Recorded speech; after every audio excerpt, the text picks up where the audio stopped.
আসসালামু আলাইকুম। এসএসসি পদার্থবিজ্ঞান ষষ্ঠ অধ্যায় বস্তুর উপর তাপের প্রভাব এই টিউটোরিয়ালের তৃতীয় পর্বে সবাইকে স্বাগতম।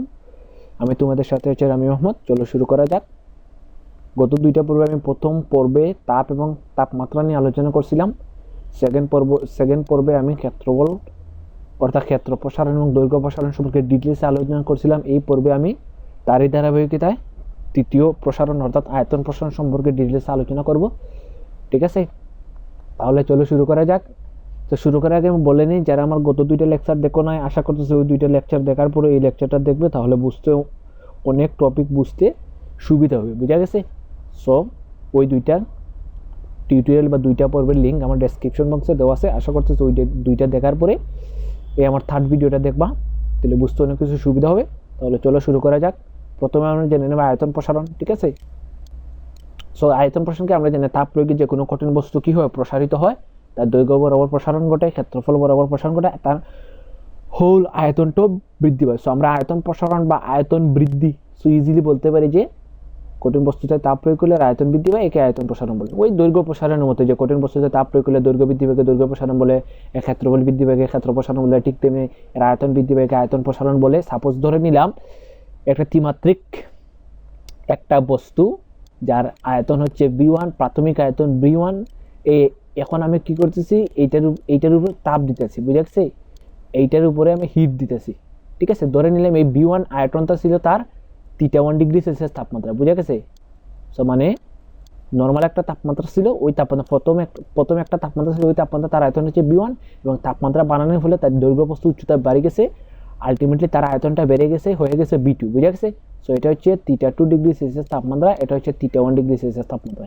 আমি 1 থেকে তাপমাত্রা বাড়িয়ে 2 করলাম, আলটিমেটলি তার হোল আয়তনটা বাড়ছে। বুঝা গেছে? তার হোল আয়তনটা বাড়ছে। আলটিমেটলি বলতে পারি কিনা আয়তন কতটুকু বাড়ছে, ডেলভি পরিমাণ। আর আমরা জানি ডেলভি কিন্তু কি লিখতে পারি, শেষ আয়তন বিয়োগ আদি আয়তন। বুঝা গেছে? শেষ আয়তন বিয়োগ আদি আয়তন। এখানে তাপমাত্রা পার্থক্য কি হবে, ডেলটিটা। সো ডেলটিটা হচ্ছে শেষ তাপমাত্রা বিয়োগ আদি তাপমাত্রা। বুঝা গেছে? সো আলটিমেটলি এই দুইটা কথা আমি লিখতে পারি যে আয়তন বৃদ্ধি আর তাপমাত্রা পার্থক্য। বুঝা গেছে? দেন এখানে পরীক্ষা করে দেখা গেছে যে এই যে যতটুকু পরিমাণ দৈর্ঘ্যটা বৃদ্ধি পায়, এর পরিমাণ আদি তাপমাত্রা, এখানে ভিনর দ্বারা কিন্তু আদি আয়তন বুঝাইছে। বুঝা গেছে? বাট এখানে B1 দ্বারা আদি আয়তন বোঝা অনেক সময় ভিনর দ্বারাও বোঝায়। ঠিক আছে, সো তো তোমরা যে কোনোটা ইউজ করতে পারো। সো পরীক্ষা করে দেখা গেছে যে যতটুকু পরিমাণ আয়তন বৃদ্ধি প্রায় আয়তনটা আদি আয়তন এবং তাপমাত্রা পার্থক্যের গুণফলের সমানুপাতিক। এটা কিন্তু পরীক্ষিত মান। ঠিক আছে, এটা কিন্তু পরীক্ষিত মান গুণফলের সমানুপাতিক। দেন এখান থেকে একটা সমানুপাতিক চিহ্ন তুলে নিয়ে কি আসে, একটা ধ্রুবক আসে। এই ধ্রুবকে হচ্ছে গামা। এই ধ্রুবকটা হচ্ছে গামা। আমরা ক্ষেত্র প্রসারণের সময় দেখছি যে বিটা, দৈর্ঘ্য প্রসারণে আলফা, ঠিক তেমনি আয়তন প্রসারণে গামা। এই গামার একটা বিশেষ নামে ডাকা হয়, এটাকে বলা হয় আয়তন প্রসারণ সহগ। ঠিক আছে, আর এখানে বি নটের জায়গায় আমি B1 ইউজ করলাম, যেহেতু প্রত্যেকটা বই তোমাদের বই B1 ইউজ করছে, সেই B1 আমি ইউজ করলাম, আর এখানে ডেলটা। ঠিক আছে, আলটিমেটলি এখানে যে প্রত্যেকটি পরিচয় আমরা জেনে নেই, যেখানে B1 আদি ক্ষেত্রফল, B2 শেষ, সরি কেন ক্ষেত্রফল না, এটা হবে আয়তন। সো এটা হবে আয়তন। বুঝা গেছে? সো এটা হবে আয়তন, এটা হবে শেষ আয়তন, আদি আয়তন, আর এটা হচ্ছে আদি তাপমাত্রা, শেষ তাপমাত্রা। ঠিক আছে, আর এই যে গামাটাকে একটা বিশেষ নামে ডাকা হয়, এটাকে বলা হয় আয়তন প্রসারণ সহগ। কঠিন পদার্থের আয়তন প্রসারণ সহগ, আর এর মান দণ্ডটির উপাদানের উপর নির্ভর করে, অর্থাৎ এক এক পদার্থের আয়তন প্রসারণ সহগ এক এক রকম। ঠিক আছে, সো এক এক পদার্থের আয়তন প্রসারণ সহগ এক এক রকম, ঠিক তেমনি দৈর্ঘ্য প্রসারণ সহগ এক এক রকম। ঠিক আছে, তাহলে আমরা যে ডেল বি সমান জেনে নিলাম গামা B1 ডেল থিটা। ঠিক আছে, এখান থেকে জাস্ট আমি গামা এর মান বের করবো। সো গামা সমান আমি কি লিখতে পারি, এখানে ডেল বি, আর এদিকে ডেল বি, এদিকে গুণ আকারে আছে B1 del theta. So B1 del theta নিচে চলে যাবে। সো আলটিমেটলি গামার একটা ফর্মুলা চলে আসলো, del B by B1 del theta. ঠিক আছে, সো আমি গামা সমান লিখতে পারি del B by B1 del theta. বুঝে গেছে? এই গামাটা হচ্ছে দৈর্ঘ্য আয়তন প্রসারণ সহগ, এটা হচ্ছে কতটুকু আয়তন বৃদ্ধি পাইছে বা আয়তন প্রসারণ, এটা হচ্ছে আদি আয়তন তাপমাত্রা পার্থক্য। ঠিক আছে, তো আমরা ইজিলি এই সূত্র ইউজ করে গামার মান বের করে ফেলতে পারবো। এখন জাস্ট আমরা কি করলাম, gamma equal to del B by B1 del theta, এখানে জাস্ট আয়তন প্রসারণ ডেল বি, আদি আয়তন ইনটু তাপমাত্রা পার্থক্য। বোঝা গেছে? তাহলে এখানে জাস্ট এখন আমরা কি করব, গামা এর অর্থাৎ আয়তন প্রসারণ সহগের সংজ্ঞা দেওয়ার চেষ্টা করো। সো আমি আগে বলছি এই ধরনের যদি কোনো সমীকরণ থাকে হরটাকে কি করার চেষ্টা করো, 1 করার চেষ্টা করো। সো আয়তনকে যদি 1 করে দিই 1 হয়ে গেল, এবং এই যে ডেল থিটাকে যদি 1 করে দিই 1 হয়ে গেল। আর জানি ডেল থিটা তাপমাত্রা একক কি হয়, কেলভিন। আর এখানে যেহেতু আয়তন একক হয় কি 1 মিটার কিউব। সো আমরা যে দৈর্ঘ্য প্রসারণ সহ ক্ষেত্র প্রসারণ সহগের মতো সংজ্ঞা দিব যে 1 মিটার কিউব আয়তনের কোনো কঠিন পদার্থের তাপমাত্রা যদি আমরা 1 কেলভিন বৃদ্ধি করি তাহলে তার আয়তন যতটুকু বৃদ্ধি পায়, বুঝা গেছে, তাকে বলা হয় হবে আয়তন প্রসারণ সহগ। ঠিক আছে, সো আমরা দেখে নিই এখানে কি বলছে যে 1 মিটার কিউব আয়তন বিশিষ্ট কোনো কঠিন পদার্থের তাপমাত্রা 1 কেলভিন বৃদ্ধি হলে যতটুকু আয়তন বৃদ্ধি পায় তাকে ওই দণ্ডের উপাদানে আয়তন প্রসারণ সহগ বলে। দৈর্ঘ্য প্রসারণ সহগের মতোই, জাস্ট এখানে কি হবে 1 মিটার কিউব হবে আর এখানে আয়তন হবে, বুঝে গেছে, বাকিটা আগের মতোই। তাহলে আমরা দেখে নিলাম আয়তন প্রসারণ সহগের সংজ্ঞাটা। এখন এর এককটা কি, এর এককটা হবে পার কেলভিন। দৈর্ঘ্য প্রসারণ, ক্ষেত্র প্রসারণ এবং আয়তন প্রসারণ এককটা কিন্তু হয় পার কেলভিন, বুঝে গেছে। সো এখানে জাস্ট বি1 আয়তন বিশিষ্ট আদি আয়তন বিশিষ্ট কোনো ধাতব দণ্ডের উপাদানের আয়তন প্রসারণ সহগ গামা হলে ডেল থিটা তাপমাত্রা বৃদ্ধির প্রসারণ হবে কি হবে gamma B one del theta. So আগেরটার মতো যে আমরা এখানে যে গামার সমান পাইছি ডেল বি বাই এখানে যে বি1 ডেল থিটা পাইছি, এখানে জাস্ট কি করছে এখান থেকে ডেল বি এর মান বের করছে। সো আমরা ডেল বি সমান কি পাইছিলাম, সো এখানে যে ডেল বি সমান এখানে আমরা পাবো যে gamma B one del theta. So এই কথাটা এখানে বস, ঠিক আছে। এবার আদি আয়তন বিশিষ্ট কোনো ধাতব দণ্ড উপাদানের আয়তন প্রসারণ সহগ গামা হলে ডেল থিটা দিকে তাপমাত্রায় প্রসারণ হবে এত, বুঝা গেছে। সো এটা হচ্ছে কিন্তু আলটিমেটলি ডেল বি এর মান, বুঝা গেছে। সো এটা হচ্ছে আলটিমেটলি ডেল বি এর মান। তাহলে আমরা বলতে পারি দণ্ডটির নতুন আয়তন বি2। সো এটা হচ্ছে শেষ আয়তন, আমরা বুঝতে পারতেছি শেষ আয়তন তবে আদি আয়তনের সাথে তার আয়তন যতটুকু প্রসারণ পাইছে। সো আদি আয়তন হচ্ছে বি1 আর এখানে আয়তন প্রসারণ হচ্ছে ডেল বি। সো আলটিমেটলি এই দুইটা যদি আমি যোগ করে দিই আর এখানে এই যে ডেল বি এর মান কিন্তু আলটিমেটলি কত আসছে, gamma B one del theta. So এখানে বসিয়ে দিলাম যে gamma B one del theta. So এখান থেকে বি1 কমন নিলে আলটিমেটলি থেকে 1 প্লাস গামা ডেল থিটা, এটা হচ্ছে তার শেষ আয়তন। সো এটা হচ্ছে শেষ আয়তন বের করার ফর্মুলা। সো এই ফর্মুলাটা আমরা ডাইরেক্ট ম্যাথে ইউজ করা যাবে, ঠিক আছে। সো এখানে প্রত্যেকটা পরিচয় জেনে বি1 আদি আয়তন, শেষ আয়তন, আদি তাপমাত্রা, শেষ তাপমাত্রা, বোঝা গেছে। তাহলে আমরা দেখে নিলাম এখানে যে শেষ আয়তন বের করার ফর্মুলাটা B two equal to B one 1 plus gamma del theta. এখন জেনে নেব যে এখানে কাছের আয়তন প্রসারণ সহগ এত বলতে কি বোঝায়, ঠিক আছে। সো এখানে কাছের আয়তন প্রসারণ এত আলটিমেটলি এখানে কাছের গামা চাইছে। আমরা দেখছি যে গামাটা অর্থাৎ যে গামাটা এক এক পদার্থের জন্য এক এক রকম অর্থাৎ উপাদানের উপর নির্ভর করে, ঠিক আছে। সো কাছের একরকম হবে, তামার একরকম হবে, পিতলের একরকম হবে, ঠিক আছে। সো কাছের আয়তন প্রসারণ এত বলতে কি বোঝায়, জাস্ট আমরা কি দিব ওই সংজ্ঞাটাই দিয়ে দিব।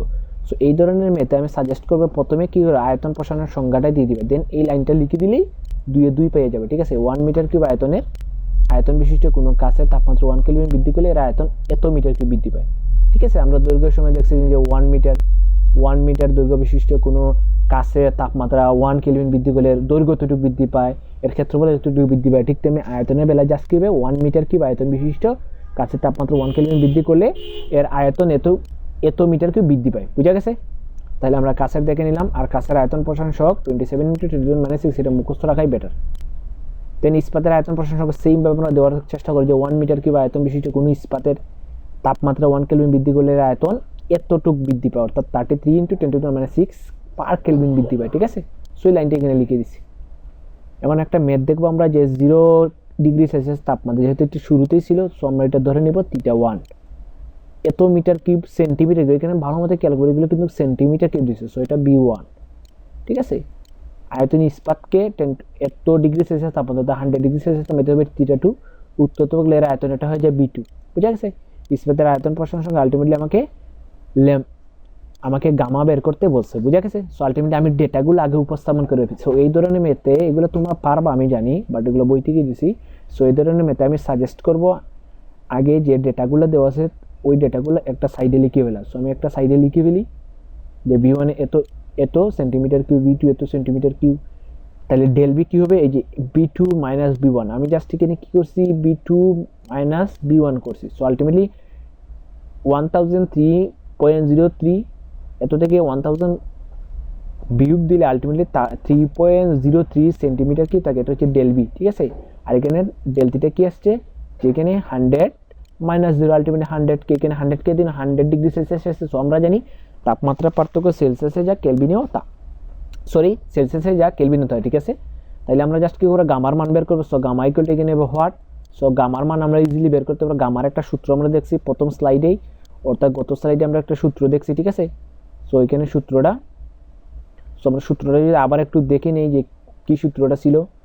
সো এখানে আমরা একটা সূত্র দেখছি, সূত্রটা কোথায় গেল, হ্যাঁ এই যে এখানে গামার একটা সূত্র আমরা দেখছিলাম যে gamma equal to del V by v1 del theta, যে del V by v1 del theta, কিন্তু আমরা কি দেখছিলাম, যে সূত্রটা দেখছিলাম আয়তন প্রসারণের সেম সূত্রটা এখানে আমরা কি করব, অ্যাপ্লাই করব। বুঝা গেছে। জাস্ট ওই সূত্রটার যেহেতু গামার মান এখানে বের করতে বলছো, সো আমরা গামার মানটা এখানে কি করব, জাস্ট বসিয়ে দিলাম। Gamma equal to del V by v1 del theta, del ভির মান আমি জানি 3.03 সেন্টিমিটার, এখানে সেন্টিমিটার কিউবকে আমি মিটার কিউবে কেন নিলাম না, এখানে নেই নাই তার কারণ আছে, ঠিক আছে। সেন্টিমিটার কিউব থেকে আমি মিটার কিউবে কেন নিলাম না, কারণ এখানে দেখো এই যে v1টা সেন্টিমিটার কিউবে আছে, v2টা সেন্টিমিটার কিউবে আছে, ঠিক আছে। সো এই কারণে আমি মিটার কিউবে নিয়েই নাই, কারণ আলটিমেটলি এখানে থাকে সেন্টিমিটার কিউব আর এখানে কি থাকে সেন্টিমিটার কিউব, বুঝা গেছে। সো আলটিমেটলি যে 1000 সেন্টিমিটার কিউব তার 3.03 centimetre cube, centimetre cube ultimately খাটায় থাকে, আর এখানে তো 100 কেলভিন, বুঝা গেছে। সো আলটিমেটলি পার কেলভিন চলে আসে। সো এই কারণে আমি এক্সট্রা কোনো কাজ করে নেই, অর্থাৎ সেন্টিমিটার কিউব থেকে মিটারে নিয়ে নিই। তোমরা সেন্টিমিটার কিউব থেকে মিটারে নিয়ে করতে পারো, কোনো সমস্যা নেই। তাহলে এখানে এই মানগুলো ক্যালকুলেটর ইনপুট দিলেন 33 × 10⁻6 পার কেলভিন আছে, এই মানটা একদম মুখস্থ রাখা দরকার। এই যে আমরা ইস্পাতের আয়তন প্রসারণ দেখছি 33 × 10⁻6 পার কেলভিন, এই মানগুলো কিন্তু এমসিকিউ এর জন্য খুবই খুবই ইম্পর্ট্যান্ট, এগুলো মুখস্থ রাখা দরকার, ঠিক আছে। তাইলে আমরা পরবর্তী স্লাইডে চলে যাই। এখন সব থেকে মজার একটা সম্পর্ক দেখব, এটা তোমাদের বইয়ের মধ্যে আছে, বাট আমি একটু ইন্টারেস্টিং ভাবে তুলে ধরার চেষ্টা করব, যে দৈর্ঘ্য ক্ষেত্র এবং আয়তন, দৈর্ঘ্য ক্ষেত্র আয়তন বলতে কিন্তু দৈর্ঘ্য প্রসারণ, ক্ষেত্র প্রসারণ এবং আয়তন প্রসারণ সহগের মধ্যে সম্পর্ক, ঠিক আছে। সো আলটিমেটলি এটি আয়তন প্রসারণের মধ্যে সম্পর্ক। সো আমরা জাস্ট কি করবো, এখানে একটা কথা বলছে যে কোনো পদার্থের ক্ষেত্র প্রসারণ সহগ, ক্ষেত্র প্রসারণ সহগকে আমরা কি দ্বারা আইডেন্টিফাই করছি, বিটা দ্বারা। সো ক্ষেত্র প্রসারণ সহগ এর দৈর্ঘ্য প্রসারণ সহগ, এখানে বলছে কিন্তু কোনো পদার্থের, কোনো একটা পদার্থ, সো পদার্থটা ফিক্সড, ওই পদার্থের ক্ষেত্র প্রসারণ সহগ আবার ওই পদার্থের দৈর্ঘ্য প্রসারণ সহগের দ্বিগুণ। তাহলে সাপোজ ধরো নিলাম কয়েকটা পদার্থ, ওই পদার্থের ক্ষেত্র প্রসারণ সহগ হচ্ছে বিটা, তাহলে পদার্থের দৈর্ঘ্য প্রসারণ হবে আলফা, ঠিক আছে। এই বিটাটা হবে আলফা এর দ্বিগুণ কোন পদার্থের জন্য, পদার্থের জন্য। পদার্থ কিন্তু সেম, এখানে পদার্থ কিন্তু চেঞ্জ হয় নাই, ঠিক আছে। আবার বলছে আয়তন প্রসারণ দৈর্ঘ্য প্রসারণ দিব। সো আয়তন প্রসারণকে আমরা দেখছি গামা দ্বারা আইডেন্টিফাই করছি, দৈর্ঘ্য প্রসারণ তো এটাই। So ultimately gamma equal to 3 alpha. So ultimately সম্পর্কটা যে beta equal to 2 alpha, gamma equal to 3 alpha, বুঝা গেছে। সো আলটিমেটলি যে বিটা ইকুয়াল টু 2 আলফা আর এখান থেকে আসে গামা ইকুয়াল টু 3 আলফা, বুঝা গেছে। দেন এই দুইটা সম্পর্ককে যদি আমরা একটু মানে একটু মডিফাই করি, মডিফাইটা কিভাবে করব, এখানে যেহেতু 2 আছে, সো এখানে যেহেতু 3 আলফা আছে, জিনিসগুলো ভালো মতো খেয়াল করো, এখানে যেহেতু 3 আলফা আছে, ঠিক আছে, আর এখানে 2 আলফা আছে, এখানে তাইলে এখানে 3 আর 2 এর লসাগু তো 6, তাহলে এখানে 6 আলফা, বা এরকম হইতে পারে যে 2 দ্বারা আমরা এটাকে গুণ করব, ঠিক আছে, আবার 3 দ্বারা আমরা এই উভয়টাকে গুণ করব, বুঝা গেছে। সো একবার এখানে কি করলাম, যে একবার 2 দ্বারা এই পুরা রাশিটাকে গুণ করব, সো 2 দ্বারা এই হোল রাশিটাকে গুণ করলে এখানে আছে 2 গামা, বা এরকম। সো এরকম না করে আমি আরো সহজ উপায় দেই। সাপোজ মনে করো এটাকে আমরা কি করলাম, যে এইটাকে আমরা 3 দ্বারা গুণ করে দিলাম। সো এটাকে 3 দ্বারা যদি গুণ করে দিকে আসে 6 আলফা, ঠিক আছে, আর এখানে আসে কত 2 গামা, বুঝা গেছে। So 6 alpha equal to 2 gamma, আর এখানে কি আসে, এটাকে আমরা 2 দ্বারা গুণ করে দিলাম। সো এখানে আসে 2 গামা, এখানে 2 গামা ইকুয়াল টু কত আসে, সো এটা যেহেতু 3 দ্বারা গুণ করছি, তো 3 বিটা ইকুয়াল টু 6 আলফা, সে যেহেতু 3 দ্বারা গুণ করছেন 3 বিটা 6 আলফা, এটাকে 2 দ্বারা গুণ করে দিলাম, বুঝা গেছে। সো এই যে বলছিলাম এই হোল রাশিটাকে 2 দ্বারা আর এই হোল রাশিটাকে 3 দ্বারা গুণ করতে, সো এখানে 2 gamma equal to 6 alpha. So ultimately দেখো 6 alpha equal to 3 beta, 6 alpha equal to 2 beta. Ultimately আমি বলতে পারি না যে 6 আলফা ইকুয়াল টু 2 বি, এখানে যেহেতু 3 বিটা বলছে, আবার 6 alpha equal to 2 gamma. So ultimately 6 alpha equal to 2 gamma এরকম হবে না, তার মানে 3 বিটা 2 গামা সমান হবে। সো এইটা হচ্ছে দৈর্ঘ্য প্রসারণ, আয়তন প্রসারণ এবং ক্ষেত্র প্রসারণের মধ্যে সম্পর্ক। Ultimately 6 alpha equal to 3 beta equal to 2 gamma. বুঝা গেছে? তাইলে আমরা যদি কোনো পদার্থের দৈর্ঘ্য প্রসারণ জানি তাহলে ওইটা থেকে আমরা ক্ষেত্র প্রসারণ বের করতে পারবো। আমরা যদি কোনো পদার্থের দৈর্ঘ্য প্রসারণ জানি, আয়তন প্রসারণ জানলে ক্ষেত্র প্রসারণ জানলে দৈর্ঘ্য প্রসারণ, সো মানে যে কোনো একটা মান জানা থাকলে আমরা পরবর্তী দুইটা মান ইজিলি বের করতে পারবো। ঠিক আছে, এই ফর্মুলা ইউজ করে যে 6 alpha equal to 3 beta equal to 2 gamma. বুঝা গেছে? আমরা পরবর্তী স্লাইডে এটার প্রমাণ দেখব কিভাবে এটা আসছে, অর্থাৎ বিটা ইকুয়াল টু যে 2 আলফা কিভাবে আসলো, গামা ইকুয়াল টু যে 3 আলফা কিভাবে আসলো। বুঝা গেছে? ওই মানটা আমরা একটু পরেই দেখবো। ঠিক আছে, তাহলে আমরা দেখে নিলাম। এখন কয়েকটি পদার্থের দৈর্ঘ্য প্রসারণ সহগ সম্পর্কে জানবো। এগুলো মানটা কিন্তু মুখস্থ এমসিকিউর জন্য, এই টপিকটা কিন্তু এমসিকিউর জন্য। বুঝা গেছে? যে কয়েকটি পদার্থের দৈর্ঘ্য প্রসারণ সহগটা কিন্তু এমসিকিউর জন্য। আর আমরা জানি দৈর্ঘ্য প্রসারণ সহগ পারলেই আমরা ক্ষেত্র প্রসারণ সহগ, আমরা আয়তন প্রসারণ সহগ বের করতে পারবো। ঠিক আছে, সো দৈর্ঘ্য প্রসারণ সহগটা কিন্তু ইম্পর্টেন্ট।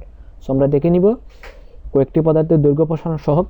সো প্রথমে যদি দেখি কাঁচের দৈর্ঘ্য প্রসারণ সহগ 8.92 × 10⁻⁶ পার কেলভিন। দৈর্ঘ্য প্রসারণ সহগ, সো কাঁচের দৈর্ঘ্য প্রসারণ সহগ জানলে আমরা ক্ষেত্র প্রসারণ, আয়তন প্রসারণ সহগ ইজিলি বের করতে পারবো। প্লাটিনামের 8.92 × 10⁻⁶ সেম টু সেম। দেন ইস্পাতের 11 × 10⁻⁶ পার কেলভিন। লোহার কিন্তু 7 থেকে 12, লোহার কিন্তু 7 থেকে 12, ঠিক আছে, × 10⁻⁶ যে কোনো মান হতে পারে। দেন আমরা নিকেলের 13 × 10⁻⁶, তামার 16.7 × 10⁻⁶, আমরা প্রথম স্লাইডে দেখছি যখন দৈর্ঘ্য প্রসারণ করছিলাম।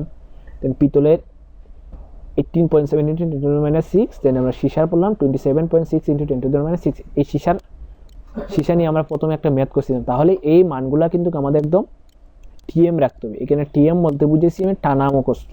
সেগুলো টানা মুখস্থ রাখলে আমরা এমসিকিউর মধ্যে পারবো। ঠিক আছে, এমসিকিউ আনসার করতে ইজিলি পারবো। আর এইগুলা মান মুখস্থ থাকলে অনেক সময় কি হয় যে আমরা গামার মান বের করতে পারবো, বিটার মান বের করতে। বুঝা গেছে? আর অনেক সময় এই মানগুলাতে বলে দেয় এটা কার দৈর্ঘ্য প্রসারণ সহগ বা কার আয়তন প্রসারণ সহগ, সেইগুলো মান কিন্তু আমরা ইজিলি বের করতে পারবো। ঠিক আছে, এমসিকিউর জন্য ইম্পর্টেন্ট। এখন আমরা এই যে beta equal to 2 alpha, gamma equal to 3 alpha, এই প্রমাণটা দেখবো যে গামা ইকুয়াল টু কিভাবে 3 আলফা হয় আর বিটা ইকুয়াল টু কিভাবে 2 আলফা হয়। বুঝা গেছে? চলো দেখে নিই। দৈর্ঘ্য, ক্ষেত্র এবং আয়তন প্রসারণের মধ্যে সম্পর্কের মধ্যে প্রথমে আমি ধরে নিব মনে মনে যেটা একটা কি আছে বর্গাকার ক্ষেত্র, যার ক্ষেত্রফল হচ্ছে a1 এবং যার প্রত্যেক বাহুর দৈর্ঘ্য হচ্ছে L1। এটা ধরে নিলাম আমি θ1 ডিগ্রি সেলসিয়াস তাপমাত্রা। ঠিক আছে, সো এটা ধরে নিলাম আমি θ1 ডিগ্রি সেলসিয়াস তাপমাত্রায় এই মানগুলো। ঠিক আছে, এখন এটার তাপমাত্রা θ1 থেকে উন্নীত করে আমি θ2 করে নিলাম। তাহলে কি হইলো, আলটিমেটলি এটার কি হবে, ক্ষেত্রফলটা বাড়বে। সো দ্বিতীয় ক্ষেত্রফলটা, শেষ ক্ষেত্রফলটা ধরে নিলাম a2 আর দৈর্ঘ্যটা ধরে নিলাম L2। বুঝা গেছে? তাহলে আমরা ইজিলি, আর এখানে তাহলে তার কতটুকু ক্ষেত্রফল বাড়ছে, ডেল এ পরিমাণ ক্ষেত্রফল বাড়ছে। তাহলে আমরা শেষ ক্ষেত্রফল বের করে একটা সূত্র দেখেছি। সো আমরা যখন ক্ষেত্রফল প্রসারণ দেখছিলাম তখন সূত্রটা ছিল এইভাবে যে a2 equal to a1 into 1 plus beta del theta, এরকম একটা সূত্র দেখছিলাম। ঠিক আছে, যারা আমার ক্ষেত্র প্রসারণ সহগের ভিডিওটা দেখো না, আশা করছি ওইটা দেখো, তাইলে অনেক কিছু বুঝতে সুবিধা হবে। ঠিক আছে, সো ওই সূত্রটা আমরা লিখে নিলাম যেখানে এই যে a2 equal to a1 1 plus beta del theta. ঠিক আছে, এটা হচ্ছে তার শেষ ক্ষেত্রফল। ঠিক আছে, সো এখানে কি করলাম, জাস্ট এটা দ্বারা 1 দ্বারা এটাকে গুণ করে দিলাম। সো আমি জাস্ট গুণ করছি, আর এখানে ডেল থিটা জায়গা θ2 মানে θ1 বুঝে তাপমাত্রা পার্থক্য জায়গা তো এটা আমি একটু ভেঙে লিখছি। বুঝা গেছে? কোনো সমস্যা নাই। এটা হচ্ছে θ1 ডিগ্রি সেলসিয়াস তাপমাত্রায় যদি প্রথমেই ধরি যে এই বক্সটা নেই, সো এই ভিতরের যে বক্সটা অর্থাৎ ভিতরে যে ক্ষেত্রফলটা যদি আমি ধরি θ1 ডিগ্রি সেলসিয়াস তাপমাত্রায় তার ক্ষেত্রফল হচ্ছে a1, তাহলে আমরা দৈর্ঘ্য গুণ প্রস্থ, সো এটার দৈর্ঘ্য হচ্ছে L1, প্রস্থ কত হবে L1, ultimately L1 into L1 square. ঠিক আছে, L1 স্কোয়ার হয়ে গেল। তাহলে θ2 ডিগ্রি সেলসিয়াস তাপমাত্রা এখন কি হবে, এটা L2 ইন্টু L2, এই যে L2 into L2 square. So ultimately এই a2 সমান কিন্তু L2 স্কোয়ার চলে আসে। ঠিক আছে, সো আমরা এখানে বলতে পারি তার শেষ ক্ষেত্রফল a2 সমান হচ্ছে L2 স্কোয়ার। এটা বুঝা গেছে? সো এখানে a2 সমান শেষ ক্ষেত্রফল সমান হচ্ছে L2 স্কোয়ার, যে তার শেষ দৈর্ঘ্য। ঠিক আছে, শেষ দৈর্ঘ্য এদিকে, যেহেতু এটা বর্গাকার, সো আমি আগেই বলেছি এইটা বর্গাকার ধরে নিতে হবে। So L2 into L2 square. বুঝা গেছে? সো এই মানগুলো আমরা দেখে নিলাম। তাহলে এখন লাস্টটা কি θ ডিগ্রি সেলসিয়াস আমার L2 এর মান যদি আমরা বের করি, সো এখন এটা কিন্তু একদম ইজি ফর্মুলা। সো আমরা জানি থিটার তাপমাত্রা থিটা 1 থেকে যখন থিটা 2 তে করছি তখন তার দৈর্ঘ্যটা প্রসারিত হয়েছে। সো L2 এর মান L1 alpha L1 del theta. So আমরা যখন দৈর্ঘ্য প্রসারণ দেখছি তখন তার শেষ দৈর্ঘ্য বের করার ফর্মুলা ছিল এইটা, ঠিক আছে। সো এটা দেখে নিলাম। আলটিমেটলি এই L2 মানেই তো এত, বুঝা গেছে। সো আমরা L2 এর মান কিন্তু পেয়ে গেছি, অর্থাৎ এই যে তার কতটুকু দৈর্ঘ্য বৃদ্ধি পেয়েছে এই মানটা কিন্তু পেয়ে গেছি। সো আলটিমেটলি আমি বলতে পারি, আমি আগে বলছি যে A2 সমান, এই যে A2 সমান যেহেতু আমরা পেয়েছি L2 স্কোয়ার, তার মানে A2 এন্ড এই যে L2 স্কোয়ার এই দুইটা কিন্তু সমান। আবার L2 এর আরেকটা মান পাইছি যে কতটুকু দৈর্ঘ্য বৃদ্ধি পাইছে L1, সো কতটুকু দৈর্ঘ্য হয়েছে শেষ দৈর্ঘ্য কতটুকু L1 alpha L1 theta, L1 del theta, বুঝা গেছে। সো আমরা এখানে ইজিলি বলতে পারি যেহেতু A2 সমান L2 স্কোয়ার, ঠিক আছে। আবার L2 এর মান পাইছি L1 plus alpha L1 del theta. So এখানে জাস্ট কি করলাম, L2 এর জায়গায় L2 এর মান বসিয়ে দিলাম। সো L2 এর জায়গাতে L2 এর মান বসিয়ে দিলাম, ঠিক আছে। আর এখানে স্কোয়ার ছিল একটা স্কোয়ার দিলাম। এখন জাস্ট এটাকে ধরবো আমরা A, এই টোটালটাকে ধরবো আমি B, A plus B whole square সূত্র বসিয়ে দিলাম যে স্কোয়ার প্লাস 2, এই যে এখানে A, এই যে 2A, সো এই যে 2 এখানে, এই যে এখানে আমি ভুল করছি মেবি। সো এই সূত্রটা এইভাবে আমি একটু সুন্দর করে লিখে দিই। সো এখানে আমি A plus B whole square সূত্র বসিয়ে দিলাম যে এটা স্কোয়ার, এই যে স্কোয়ার প্লাস 2AB। সো এটা হবে, এটা ক্রস হবে, এটা কোনো না, 2 এই যে A, এই যে A L1, ঠিক আছে, এই যে L1 A, ঠিক আছে, এই যে B2 alpha L1 del theta. So ultimately এখানে ভালো মতো খেয়াল করো যে 2 alpha L1 del theta. So এখানে যদি আমি 2AB সূত্র বসে যে 2 প্লাস দিলাম 2A L1, বুঝা গেছে, ইন্টু বি, বিটা কি হবে আলফা, এই যে বিটা হচ্ছে alpha L1 del theta. So ultimately এখানে L1 একটা L1 কিন্তু L1 স্কোয়ার হয়ে যায়, ঠিক আছে। এই মানটা আমি এখানে বসিয়ে দিলাম L1 স্কোয়ার, ঠিক আছে। এখানে ডেল থিটা আছে। সো আলটিমেটলি 2AB এটা হয়ে গেল। দেন এখানে SB স্কোয়ার, সো এটা আলফা স্কোয়ার L1 স্কোয়ার আর ডেল থিটা স্কোয়ার, বুঝা গেছে। সো এই ক্ষেত্রে আমি কি just A plus B whole square সূত্রটা আমি এখানে অ্যাপ্লাই করে নিলাম। এখানে কিন্তু এই যে আলফা এর মান কিন্তু অতি ক্ষুদ্র, বুঝা গেছে। আলফা এর মান কিন্তু অতি ক্ষুদ্র হওয়ার কারণে আলফা স্কোয়ার মানটা কিন্তু আরো ক্ষুদ্র হবে, বুঝা গেছে। এই আলফা স্কোয়ার মানটা একদম নগণ্য, জিরোর কাছাকাছি, বুঝা গেছে। এই কারণে আমরা এই আলফা স্কোয়ার মানটা বা এই আলফা স্কোয়ার মানটা আমি অতি নগণ্য, সো নগণ্য ধরে অ্যাপ্লাই করবো। সো এই আলফা স্কোয়ার মানটা আমি খুবই নগণ্য ধরে কল্পনা করবো। সো এটা মানটা অতি নগণ্য হলে আলফা স্কোয়ার মানটা আরো নগণ্য হবে, ঠিক আছে। আলফার মান অতি নগণ্য, তাই আলফা স্কোয়ার মান আরো নগণ্য হবে। সো তাই সমীকরণ থেকে এই যে আলফা স্কোয়ার বাদ দেওয়া হয়েছে, সো আলফা স্কোয়ার বাদ দিলে টোটালটা বাদ হয়ে যাবে যেহেতু গুণাকার আছে, ঠিক আছে। সো আলটিমেটলি এটা যদি আমি বাদ দিয়ে দেই, এখানে কিন্তু ভাই এক্সপেরিমেন্টালি আসছে, ঠিক আছে। এটা কিন্তু হুট করে আমি নিজে বাদ দেই নাই, এগুলো কিন্তু এক্সপেরিমেন্টালি আসছে যে এটা বাদ দেওয়া লাগে, ঠিক আছে। বাদ দিলে কিছু হবে না, ঠিক আছে। সো আলটিমেটলি যে বাদ দিয়ে দিলে আমরা আমাদের যে মূল সমীকরণটা থেকে এতটুকু, অর্থাৎ L1 square plus 2 alpha L1 square del theta, ঠিক আছে। সো আমরা এখানে কি করব, জাস্ট ওই স্লাইডে, সো এখানে A2 সমান, সো A2 সমান এই যে লাস্ট যে সমীকরণটা পাইছিলাম, ঠিক আছে, যে লাস্টে যে একদম লাস্টের যে সমীকরণটা, এই যে এই যে A2 সমান L1 square plus 2 alpha L1 square del theta, এই সমীকরণটা পাইছিলাম। সো এই সমীকরণটা এখানে জাস্ট কি করছি, বসাই দিছি। দেন এখানে আবার দেখেন এই L1 স্কোয়ার সমান কিন্তু A1, এই যে প্রথমেই যদি দেখে নেই, সো এখানে এই যে A1 সমান কিন্তু আমরা L1 স্কোয়ার পাইছিলাম, ঠিক আছে, প্রথমেই। তাইলে আমরা এখানে যে A2, এই যে A2 সমান L1 square plus 2 alpha L1 del theta, যে লাস্ট যে সমীকরণটা, সো এই সমীকরণটা আমরা জাস্ট এখানে কি করছি, অ্যাপ্লাই করছি যে A2 সমান এত, বুঝে গেছে। সো A2 সমান আমরা কি করলাম, এত বসিয়ে দিলাম, A2 equal to L1 square plus 2 alpha L1 square del theta, ঠিক আছে। দেন এটা কি করলাম, যে L1 স্কোয়ার সমান কিন্তু আমরা আবার A1 পাইছি, ঠিক আছে। আর যে L1 স্কোয়ার সমান কিন্তু প্রথমে আমরা A1 পাইছি। সো এখানে জাস্ট কি করলাম, A1টা বসিয়ে দিলাম। সো এখানে L1 স্কোয়ারের জায়গায় A1 বসিয়ে দিলাম। আবার এখানে খেয়াল করো A2 কিন্তু একটা মান আমরা ফর্মুলা দেখে নিছি। A2 আমি যদি দেখিয়ে দিই যে A2 এই যে A2 ফর্মুলা কিন্তু আমরা প্রথমে দেখছি যে A1 প্লাস, এই যে A1 প্লাস A1 বিটা, হ্যাঁ, থিটা 2 মাইনাস থিটা 1। সো এখানে জাস্ট কি করলাম, ফর্মুলাটা বসিয়ে দিলাম। দেন এইটাও A2, এইটাও A2। সো আলটিমেটলি এতটুক সমান এতটুক আমরা বলতে পারি, যেহেতু এটা A2 ইকুয়াল। সো এই অংশ সমান এই অংশ আমরা ইজিলি বলতে পারি। দেন দুইটা অংশ যদি সমান হয়, সো এই যে দুইটা অংশ যদি সমান হয়, সো এই অংশ এবং এই অংশ যদি সমান হয়, সো আমি বলতে পারি এই অংশ ইকুয়াল টু এই অংশ। দেন এখান থেকে দেখো A1 কাটা যায়, ঠিক আছে। দেন এখানে 2টা থাকে কিন্তু কেন কাটতেছি, সো 2 এখানে থাকে, দেন এখানে যে এই যে a1 কেটে যায় ডেল থিটা, আর এই অংশটা কিন্তু ডেল থিটা, সো এটা কেটে যায়। আলটিমেটলি এই সাইডে থাকে বিটা আর এই সাইডে থাকে আলফা, বুঝে গেছে? So ultimately 2 alpha equal to beta, আর এই অংশটাকে আমরা লিখতে পারি 2 আলফা ইকুয়াল টু বিটা, এই যে প্রথমের সমীকরণ, ঠিক আছে? দৈর্ঘ্য প্রসারণের দ্বিগুণের সমান হচ্ছে তার ক্ষেত্র প্রসারণ সূত্র, ঠিক আছে? তাইলে আমরা 2 আলফা ইকুয়াল টু বিটা এটা প্রমাণ করে নিলাম, ঠিক আছে? তাই এখন পরবর্তীতে প্রমাণ করব আমরা 3 আলফা ইকুয়াল টু গামা, বুঝে গেছে? 3 আলফা ইকুয়াল টু গামা এইটা প্রমাণ করব, ঠিক আছে? তাহলে চলো দেখা যাক যে শেষ আমরা বি টুর একটা ফর্মুলা প্রথমেই দেখে নিয়েছি এই ক্লাসের প্রথমেই, যে B two equal to V one plus gamma del theta, ঠিক আছে?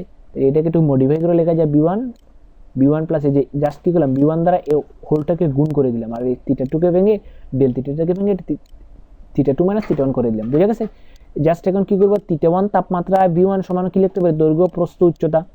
আমি আবার বলে রাখি ওই বক্সটাকে এখন জাস্ট কী করবো, আমরা আয়তন বের করবো, তো ওই বক্সটা যেহেতু আমি বর্গাকার ধরে নিয়েছি, এখন এই বক্সটাকে আমরা ঘনক ধরে নিব, ঠিক আছে? আর আমরা জানি ঘনকের দৈর্ঘ্য প্রস্থ উচ্চতা সমান হয়, তাই ঘনক প্রথম অবস্থায় ছিল L1 তার দৈর্ঘ্য প্রস্থ উচ্চতা সব সমান, তাই আমরা তার আয়তন বলতে পারি L1 কিউব, বুঝে গেছে?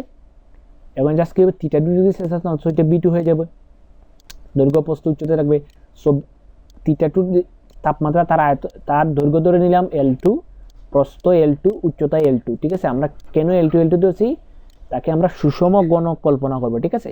সো এখানে থিটা টু ডিগ্রি সেলসিয়াস তাপমাত্রা বি টু সমান মিলে বলতে পারি L2 গুণ L2 কিউব, বুঝেছি? আলটিমেটলি বি টু সমান L2 কিউব, সো এই কথাটা আমরা লিখতে পারি এখন। দেন V1 সমান কিন্তু L1 কিউব, বুঝে গেছে? এখন থিটা টু ডিগ্রি সেলসিয়াস তাপমাত্রা আবার আমরা কি জানি, একটা ফর্মুলা জানি, যে শেষ দৈর্ঘ্য সমান আদি দৈর্ঘ্য প্লাস দৈর্ঘ্য অপসারণ সহগ ইন্টু আদি দৈর্ঘ্য তাপমাত্রা পার্থক্য। সো এই ফর্মুলা কিন্তু আমরা প্রথম ক্লাসে দেখে নিয়েছি, ঠিক আছে? যে শেষ দৈর্ঘ্য বের করার ফর্মুলা। সো L2 সমান এত আসছে, ঠিক আছে? সেখানে আমরা বলতে পারি যে B2 সমান এখানে L2 কিউব, সো B2 সমান L2 কিউব বসে দিলাম, এখানে L2 এর একটা মান পেয়ে গেছি L1 alpha, L1 del theta. So এখানে জাস্ট কি করব, B2 এর জায়গায় এই মানটা বসিয়ে দিব, মান বসিয়ে দিলাম, এখানে কিউব আছে, এখানে কিউব দিয়ে দিলাম, বুঝা গেছে? জাস্ট এখানে a প্লাস b হোল কিউবের সূত্র বসিয়ে দেবো। So a plus b whole কিউবের সূত্র ইজিলি, সো এটা দুইবার চলে আসে, কোনো সমস্যা নাই। So a plus b whole কিউবের সূত্র, সো a কিউব, এই যে a কিউব, এই যে a কিউব বসিয়ে দিলাম, প্লাস এই যে প্লাস 3a স্কোয়ার, এই যে 3 দিলাম সূত্রে 3a স্কোয়ার, এই যে L1 এর মান এই যে 3a স্কোয়ার, b এই যে b এই যে, so 3a square b, so এই মানটা এখানে ভালো মতো করে 3 এই যে পুরোটা স্কোয়ার b, বুঝে গেছে? সো এখানে আরেকটা L কিউব হবে এখানে, বুঝে গেছে? যেহেতু 3a স্কোয়ার b, কিভাবে L কিউব হবে, এখানে যে আরেকটা L আছে, সো 3a স্কোয়ার মানে L1 স্কোয়ার, তার সাথে আবার L আছে না, L1 আছে, তো এটা হবে 3L কিউব, ঠিক আছে? 3a square b plus 3ab square, এই যে 3ab square plus b cube, বুঝে গেছে? সো এটা জাস্ট কি করলাম, ফর্মুলা বসে দিলাম।